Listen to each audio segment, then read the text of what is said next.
Meu nome é Pedro Henrique Doleski, eu sou mestre, doutor, PDJ em Bioquímica Toxicológica, tá?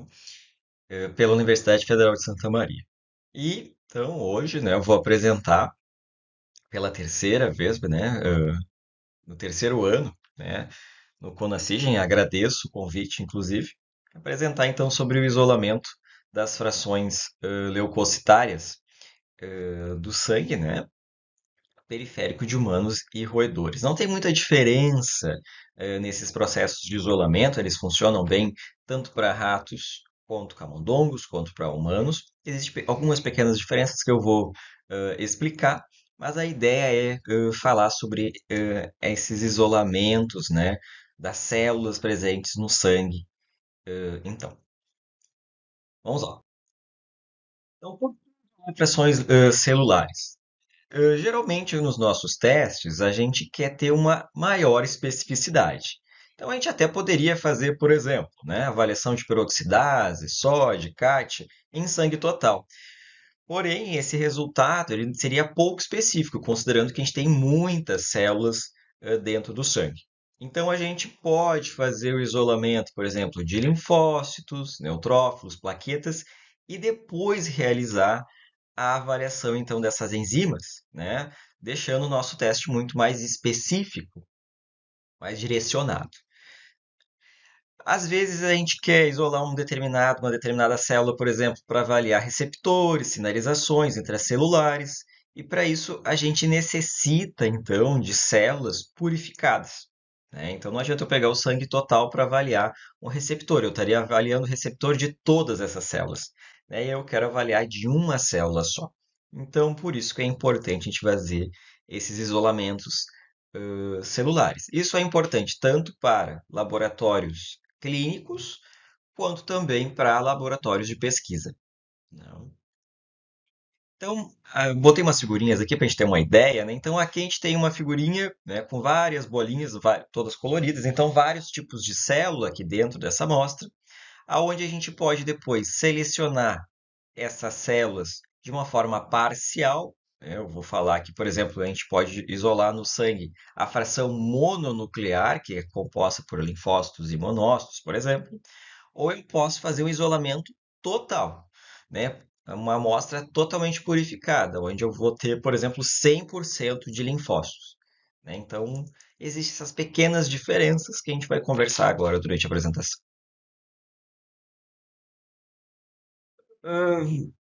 Muito bem. Então, as frações do sangue, né, que a gente conhece. Então, aqui a gente tem uma gota de sangue, aqui a gente tem hemácias, plasma, leucócitos, plaquetas. Basicamente, o sangue, então, ele é composto por uma parte líquida e uma parte composta por células, né? Então, a parte celular. Em relação à parte líquida, a gente vai ter o plasma ou o soro. A gente tem algumas pequenas diferenças, eu vou explicar daqui a pouco, mas, em tese, né, a gente vai ter todas as nossas nutrientes, minerais, entre outros, que vão ser carreados, né, pelo corpo através então dos líquidos, né, então do plasma da nossa corrente sanguínea. Em relação às células, a gente vai ter principalmente hemácias, que fazem o transporte de oxigênio, né, do pulmão lá para o corpo. A gente vai ter as plaquetas, que são responsáveis, umas das responsáveis para cicatrização, né, de alguns processos de coagulação, e os nossos leucócitos. Aí a gente vai ter 5 tipos de leucócitos diferentes, né? Então, no sangue humano, a gente vai ter principalmente neutrófilos, linfócitos, eosinófilos, basófilos e monócitos fazendo parte. Então, a gente vai ver boa parte dos animais também seguindo mais ou menos essa classe de leucócitos, né? Os roedores, como são mamíferos, apresentam as mesmas células, classes de células, né? Muito bem. Então, aqui rapidinho, gosto de passar isso aqui em aula, né? Qual é a diferença do soro e o plasma? Então, a gente pode pegar, por exemplo, um tubo de vidro e adicionar sangue, né? O que que vai acontecer? Eu coleto sangue, adiciono sangue no tubo, o que que vai acontecer? Vai ter ativação das proteínas, né, dos fatores de coagulação do sangue. E aí, obviamente, a gente vai ter a formação de um coágulo, né, formado, então, basicamente de fibrina. Então, a gente tem a proteína fibrinogênio no plasma, que vai ser ativada, formando a fibrina. Então, unindo todas as células, né? Então, toda a parte celular vai se unir em um coágulo só. E isso, então, é a função da ação da fibrina e também das plaquetas que acabam fazendo esse processo de ativação. Então, aqui nesse soro, nessa amostra de soro, a gente não tem nem plaquetas e nem proteínas da coagulação, porque elas foram unidas nesse coágulo. É uma amostra mais límpida, vamos dizer assim. Em relação ao plasma, o que acontece? A gente tem o sangue coletado com anticoagulante, que geralmente eles vão sequestrar cálcio. E aí, nesse processo aqui, a gente vai ter então o sangue que não coagula. A gente pode ter, então, se a gente centrifugar esse tubo, a gente vai ter o plasma.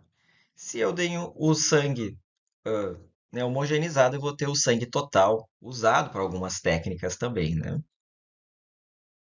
Então, vamos falar do isolamento das frações celulares, leucocitárias, né, e as plaquetas. Tá? Tudo isso inicia avaliando o peso e a densidade de cada célula. Então, ó, a gente pode ver aqui que a densidade do plasma, né, ela é bem baixa, entre 1,025 e 1,030. Já as plaquetas são as células menorzinhas que a gente tem, células ou, né, restos celulares, né, fragmentos celulares, vão ficar aí na uma densidade entre 1,040 e 1,060. São muito leves. Depois a gente tem os leucócitos, entre 1,070 e 1,090. São um pouquinho mais pesados. E as hemácias, então, as mais pesadas, uma vez que são células carregadas, né, de hemoglobina, ferro, são células bem pesadas. Então, quando a gente centrifuga esse conjunto aqui de células, né, o que acontece? Obviamente, quando a gente centrifuga, a mais pesada vai cair primeiro e depois as outras mais leves.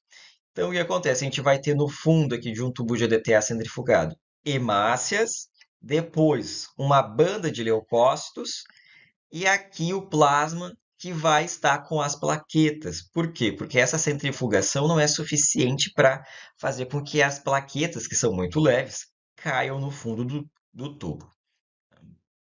Então, esse aqui é a nossa base inicial para a gente entender como é que é feito o isolamento de células hoje, né? Tirando, obviamente, as técnicas mais robustas, como citometria de fluxo, que são caras, né, e mais dispendiosas de tempo. Para isolamento de plaquetas, então, o que que a gente faz? A gente pode coletar um tubo de sangue em citrato EDTA, principalmente citrato, porque interfere menos com a função das plaquetas, né? A gente vai pegar o sangue, vai centrifugar a 1.200 RPM por 15 minutos. A gente vai ter então a formação de um plasma rico em plaquetas. Quando a gente centrifuga uma amostra de sangue, né, a 1.500, 1.200, a gente vai ter esse plasma, essa parte líquida do sangue, porém rico em plaquetas, né? E no fundo do tubo a gente vai ter os leucócitos e os eritrócitos, as hemácias. A gente vai coletar esse plasma do tubinho, que nem a gente está fazendo aqui, adicionar para um novo tubo e centrifugar, olha só, a 3.500 RPM, uma centrifugação bem elevada, a 30 minutos. O que vai acontecer após essa centrifugação, né? A gente vai ter a queda, então, das plaquetas lá no fundo do tubo, né? Então, a gente vai ter um pellet de plaquetas e aí, sobre essas plaquetas, a gente vai ter, então, o plasma pobre em plaquetas. Esse plasma aqui ele é muito interessante para a gente utilizar em análises bioquímicas, por exemplo, né? Análises clínicas, enfim, para pesquisa também. E no fundo aqui a gente vai ter as plaquetas, então, do isolamento. O que acontece? Essas plaquetas lá no fundo, elas ainda estão em contato com o plasma, que esse plasma ele pode ser um contaminante para a nossa análise, né? Então a gente não quer. Então, a primeira coisa que a gente tem que fazer é remover esse plasma pobre em plaquetas. A gente remove totalmente por inversão e depois a gente adiciona um tampão apropriado, né? Eu utilizo lá, por exemplo, no laboratório, a gente utiliza tampão EPS, que é um tampão muito conhecido aí, que ele interfere pouco também com as plaquetas, né? Obviamente, sempre controlando a isotonicidade dele. E aí a gente vai fazer depois centrifugações sucessivas, ou uma só, de 3.000 RPMs por 15 minutos. E aí, conforme na imagem a gente pode ver aqui, não sei se ficou tão claro, a gente tem o pellet de plaquetas e depois a nossa solução. Muito bem, depois essas plaquetas aqui já estão prontas, né, aptas para a gente avaliar em laboratório, tá? E purificadas, né, obviamente. Em relação aos mononucleares, os mononucleares a gente tem aqui, né, no sangue, são quem? São os linfócitos, principalmente. Boa parte dos nossos mononucleares são linfócitos, a corrente sanguínea, e os monócitos. Então, a gente tem dois tipos de células diferentes, né, que são muito parecidas em relação ao peso que elas têm, né? A densidade dessas células são muito parecidas. Os monócitos são um pouquinho mais densos do que os linfócitos, tá? Então, como é que a gente faz o isolamento dessas células? Então, a gente tem aqui o sangue total, né? Inicialmente, a gente vai ter o sangue total coletado com anticoagulante. A gente tem que fazer uma diluição dele de 1:3. A gente pode fazer com solução fisiológica, por exemplo. E após essa diluição, a gente vai fazer o quê? Pegar esse diluído e adicionar sobre um reagente de densidade. Essa aqui é uma das técnicas mais comuns que a gente tem para isolar células da corrente sanguínea, né? Então, aqui, por exemplo, eu dou o Ficol Stopac, né, que ele tem a densidade fixa de 1,077 gramas por ml. Então, os linfócitos têm uma densidade um pouquinho menor do que esse reagente, que fica ali na beira de 1,070, que é a densidade dos linfócitos e dos monócitos, por mais que eu falei que os monócitos são um pouquinho mais densos e às vezes eles podem cair no ficol, tá? Mas o que acontece aqui? Então a gente vai adicionar a amostra sobre esse reagente de densidade. O próximo passo é o quê? É a gente centrifugar. Então, a gente vai centrifugar essa amostra, né, sobre esse reagente de densidade e o que acontece? Como lá no início eu falei que a densidade dos granulócitos, né, então dos neutrófilos, enfim, dos leucócitos não mononucleares e dos eritrócitos, eles são a densidade são mais pesadas, eles vão cair, vão ficar abaixo do ficol após a centrifugação, que a gente faz geralmente uma centrifugação a 1.800 RPM por 30 minutos. Então vai cair as células muito densas e as menos densas que o nosso reagente de densidade, no caso, os linfócitos e monócitos, vão ficar acima do reagente de densidade. Então, aqui não sei se está muito claro, mas a gente vai ver uma banda. Então, aqui a gente tem os eritrócitos, o ficol, o nosso reagente de densidade, as nossas células, então os linfócitos e monócitos, e em cima o plasma da nossa amostra. Então, aqui a gente vê de novo, então vai ficar uma banda, né? Vai ficar uma bandinha branca, né? Então, células. E a gente vai fazer o quê? A gente vai coletar essa banda aqui para um novo tubo, né? E a gente vai descartar o resto. Então, a gente vai fazer novamente várias centrifugações, né? Geralmente a 1.000 RPMs, porque a gente vai ter um volume baixo, né? Podemos aí fazer limpezas, por exemplo, dessa banda com 5 ml de tampão hemolítico para hemolizar possíveis hemácias. Às vezes a gente encontra, como a gente pode ver aqui nesse tubo, né? A gente pode ter um pouquinho de hemácia que se prende no canto dos tubos, né? E fazer depois limpezas sucessivas com tampões, né? Que sejam isotônicos e que não sejam agressivos às células. Para linfócitos, a gente utiliza bastante PBS, por exemplo. Tá? Então, sempre centrifugações de 1.000 RPM, centrifugações baixas. Né? A gente pode ter contaminações com plaquetas, então a gente sempre centrifugação muito baixa para que caia só os linfócitos aqui no fundo do nosso tubo Falcon e contaminantes, né, como as plaquetas, fiquem sempre acima dessas nossas soluções. Né? E a gente faz geralmente no laboratório, lá a gente geralmente realiza de 2 a 3 dessas centrifugações para ter uma pureza das células que a gente está isolando. O que a gente isolou no final? Tá? Geralmente, nossos isolamentos eles vão dar de 90 a 95% de pureza de linfócitos, né? Ou células linfóides. Por quê? A gente vai ter aí os linfócitos T, linfócitos B, né? Que são principais células da resposta adaptativa, mas a gente tem que lembrar, a gente pode ter células NKs, né, células linfóides imaturas, né, ou responsáveis pela parte inata, não adaptativa. Então a gente tem aí um pouco dessas células também na corrente sanguínea. E depois a gente vai ter 5% de monócitos, que são os outros mononucleares das nossas amostras. O que que acontece aqui? Então, a gente tem uma amostra com 5% de monócitos. Às vezes, esses 5% de monócitos podem não interferir no teu teste. E não é um problema, a gente exclui eles. Porém, às vezes ele pode interferir no teu teste. Então, o que que a gente pode fazer para remover esses monócitos, né? Se eu quero uma pureza de linfócitos. Os monócitos, eles são células aderentes. Então, quando eles entram em contato com o plástico de uma placa de cultivo celular, eles se aderem. Já os linfócitos não.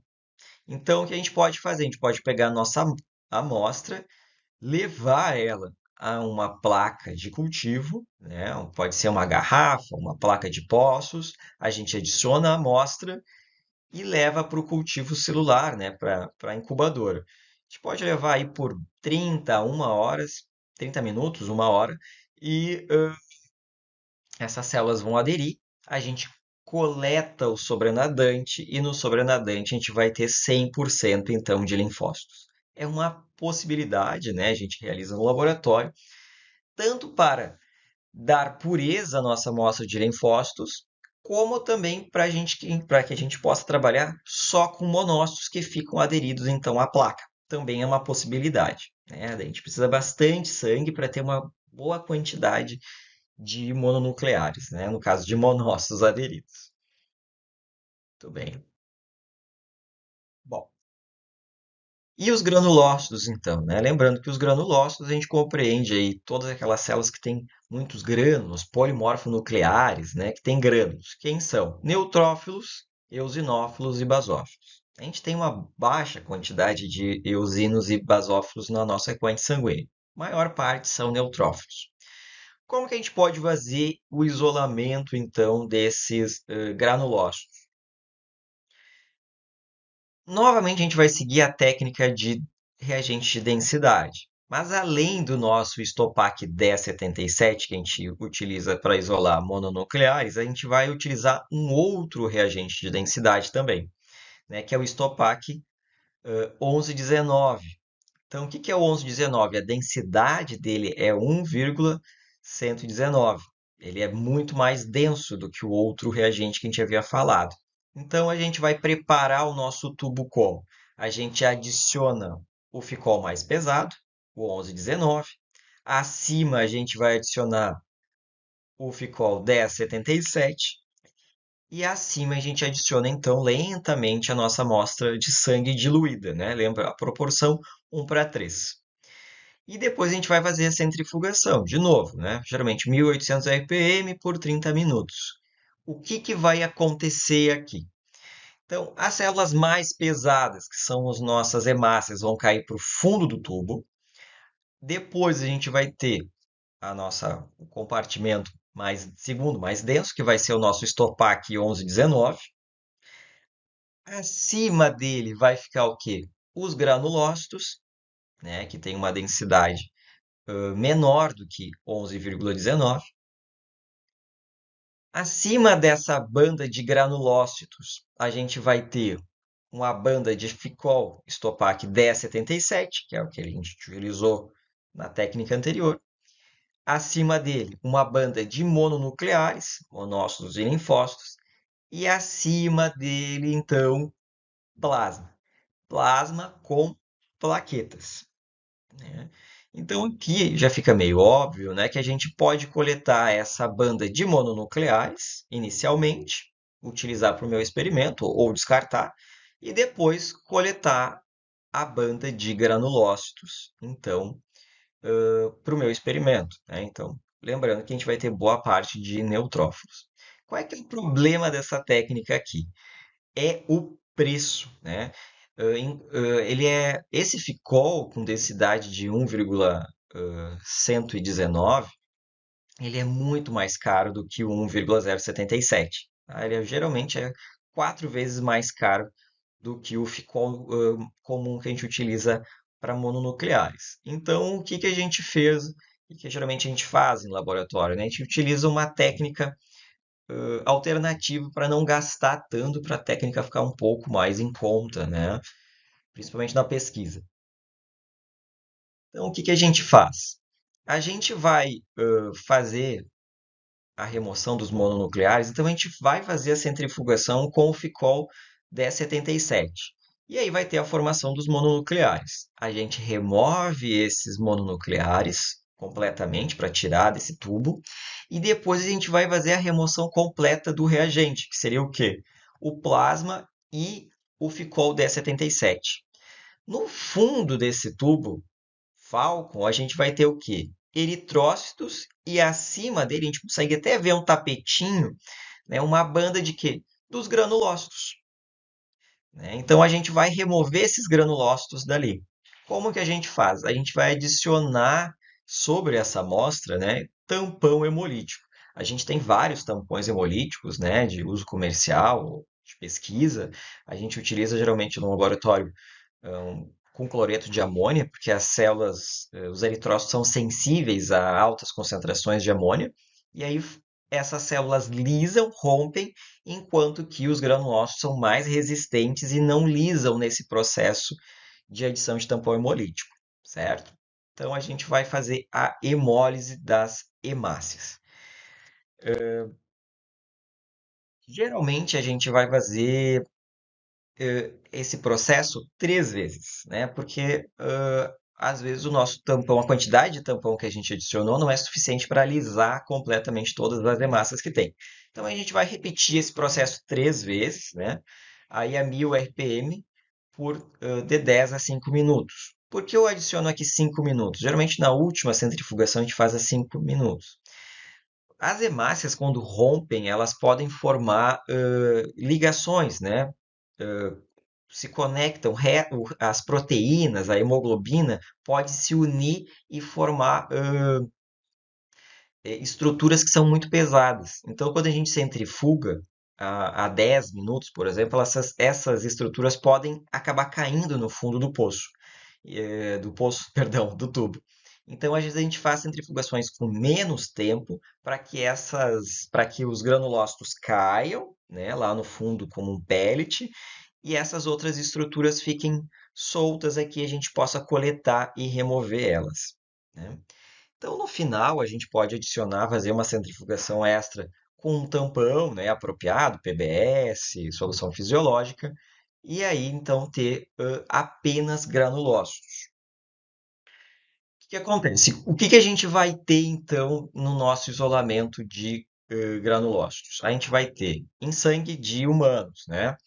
Principalmente neutrófilos, né? Então 95% de neutrófilos, um pouco de contaminação de eosinófilos é difícil. A gente encontra eles, né, quando a gente faz esfregaço sanguíneo da nossa amostra final, a gente encontra aí alguns eosinófilos. A contagem é baixa, novamente, né, fica abaixo de 5%, mas é sempre importante a gente lembrar que eles estarão ali presentes na minha amostra, tá? E eu posso ter também ali aquela concentração baixíssima que a gente sabe de basófilos, né, que eles estão pouco presentes na corrente sanguínea de humanos. Então a gente pode ter um pouco de basófilos. Qual é a nossa questão aqui? Diferente do que o processo de mononucleares, que a gente consegue fazer com que os monócitos aderem à placa e a gente conseguir tirar totalmente eles de uma amostra de linfócito que eu queira, por exemplo. Aqui, os nossos três granulócitos, eles não são células aderentes, tá? Então, eles não aderem ao tubo ou à placa, por exemplo. Então, a gente não consegue fazer uma purificação maior do que isso aqui que a gente já tem, né? Então, para a gente conseguir fazer uma pureza maior, digamos que eu quero 100% de neutrófilo, daí sim eu teria que levar para um citômetro de fluxo, que seja um sorter, e que aí a gente conseguisse marcar apenas esses neutrófilos e excluir essas outras células. Isso é possível, né? Mas aí a gente necessita de citometria de fluxo, que não é todos os laboratórios que têm, obviamente, aqui na faculdade a gente tem, mas ele também é um processo lento, a gente demora às vezes hora, mais de hora, né, para a gente conseguir purificar uma determinada célula, né? Então, a gente faz todo esse processo até aqui, mas depois a gente vai purificar ela em citometria de fluxo. Isso se torna um tanto quanto um pouco dispendioso para alguns laboratórios. Então, muita gente às vezes acaba trabalhando com essa amostra final, porque ela é muito pura, né? Ela é rica em neutrófilos. Então, às vezes, se serve para sua técnica, tá tudo bem. Existe uma diferença importante entre humanos e roedores, né? A primeira grande diferença que a gente tem aqui é a concentração desses leucócitos no sangue. Então, o que que a gente sabe de humanos, né? Boa parte de um humano saudável, né? Boa parte dos leucócitos que a gente tem na corrente sanguínea são neutrófilos, né? Então, aí a gente considera aí aproximadamente 60%, né? Obviamente tem variação entre pessoa para pessoa, mas a gente tem 60% de neutrófilos. Depois, a segunda maior quantidade de células que a gente tem vai ser os linfócitos, né? Então, o que que a gente pode considerar aqui? Que a gente vai conseguir, no isolamento de sangue de humanos, muito mais neutrófilos do que linfócitos, obviamente. A gente tem aqui aquela leve concentração de células, né? Então, monócitos de 5% e eosinófilos a 4%. Eles variam um pouquinho, geralmente a gente tem um pouco mais de monócitos do que eosinófilo, e basófilo são muito poucos, né? Às vezes difícil de encontrar, inclusive em esfregaços sanguíneos, né? Então a gente tem pouca quantidade de basófilos. Em relação aos roedores, em relação a monócitos, eosinófilos, basófilos, os roedores seguem a mesma ideia, né? Geralmente eles têm um pouquinho mais de monócitos do que humanos na corrente sanguínea, quando a gente faz a análise hematológica. Mas a grande diferença aqui está na concentração da maior célula, maior quantidade de células que eles têm, que são linfócitos. A maior parte das células dos leucócitos de roedores são linfócitos. Quando a gente faz um esfregaço sanguíneo, a gente encontra basicamente só linfócito, né? Eu botei aqui 60%, mas é mais do que isso, né? Chega a se ali bater ali a casa dos 80% por cento de linfócitos. E depois, sim, a gente vai ter os neutrófilos, né? É uma diferença interessante, né? Porque a gente sabe que os neutrófilos são as primeiras células que chegam num processo inflamatório, infeccioso. Então, interessantemente, os roedores têm uma concentração baixa deles na corrente sanguínea.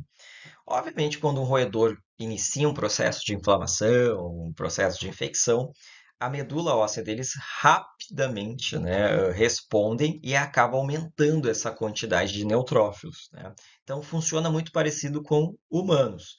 Porém, quando a gente pega animais saudáveis, a quantidade basal que a gente vai ter vai ser muito mais linfócitos. Então, o nosso isolamento de linfócitos ele rende muito com a amostra de roedor, né? Muito mais do que quando a gente pega uma amostra de humanos, obviamente, porque a maior quantidade de células são linfócitos, né? E quando a gente vai fazer isolamento de neutrófilo, tende a ser um pouco mais penoso, né? A gente vai ter bem menos células do que a gente faria no isolamento de humanos. Isso é sempre importante a gente lembrar, porque posso querer fazer um experimento, tenho a técnica, mas será que tu tem a amostra suficiente para fazer ela? Né? Então a gente tem que sempre pensar um pouco disso. Outro ponto importante, né, que a gente tem entre humanos e, obviamente, roedores é a quantidade de sangue. De um humano, né, coletando a vácuo ou coletando com uma seringa, a gente pode coletar aí até 20 ml de sangue, né? Eu já vi na pesquisa coletarem 30 ml de sangue de um paciente para conseguir a amostra suficiente, né, de, por exemplo, de linfócito, para fazer coleta de linfócito. Isso é muito comum. Porém, quando a gente tem ratos e camundongos, né, são os mice em inglês, né, são os camundongozinhos, essa amostra ela já é limitada. Então, rato aí a gente consegue isolar aproximadamente uns 10 ml, o que é bastante amostra, né? Vai dar basicamente aí uns 3 tubos de EDTA, tá? Coletando aproximadamente 10 ml, né? A gente vai coletar um pouco mais às vezes, depende, né, do coletador, né? Mas então é uma quantidade boa de amostra, a gente vai conseguir isolar linfócito e neutrófilo plenamente. Agora, se a gente, quando a gente vai fazer coleta de camundongo, são muito menores, gente, né? Então aqui a gente tem ratos que pesam 300 gramas e aqui a gente vai ter camundongos que pesam aí, aproximadamente 30 gramas. Então o que a gente vai conseguir coletar de um camundongo é 1 ml de sangue apenas. E aí, obviamente, considerando essas porcentagens, vale a pena pensar se tu vai conseguir ou vai tentar isolar neutrófilo, né, ou não, tá? Porque é muito penoso, novamente, conseguir isolar neutrófilo dessas amostras. É pouquíssima amostra, a gente já tem pouca quantidade de sangue que a gente vai conseguir, linfócito, perdão, que a gente vai conseguir isolar, e neutrófilo fica muito mais difícil para a gente fazer essa coleta, né? Então, só importante a gente ver essas diferenças para a questão de laboratório clínico, a porcentagem é importante, e para a questão da pesquisa, o quanto de célula, o quanto que esse isolamento vai te render no final da técnica. Isso é importante, né? Aqui deixo um artigo publicado, né, pelo nosso grupo de pesquisa, né, onde a gente isolou linfócitos de sangue de ratos, o INSTA, tá? Não só de sangue, mas também de linfonodos cervicais, do baço, né? Tem aqui a contagem a pureza dessas células, né? Então aqui no sangue a gente consegue uma pureza de 99, né? Às vezes a gente pode ter contaminação com monócitos, como eu falei. E aqui uma imagem de citospin, quando a gente utiliza uma centrífuga, né, para a gente analisar quais são as células que a gente tem na nossa amostra, como se fosse um esfregaço, mas a gente utiliza uma centrífuga. Aqui tem as células, né? E aí a gente tem aqui vários linfócitos e uma, duas aqui, né? A gente pode ver contaminação, então, por monócitos, tá? Aqui não é, perdão. A gente tem um monócito aqui.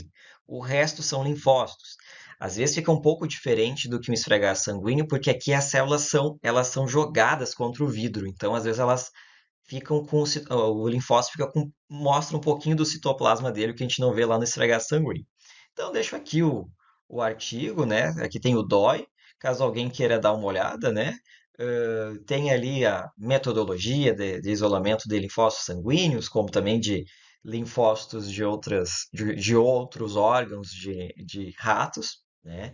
E deixo aqui para caso alguém queira dar uma olhada, dar uma estudada sobre, né? Que a gente faz lá no laboratório. Então, por fim, gostaria de agradecer de novo ao Congresso, né, ao pessoal que assistiu, tá? E até mais. Quem sabe até o próximo ano.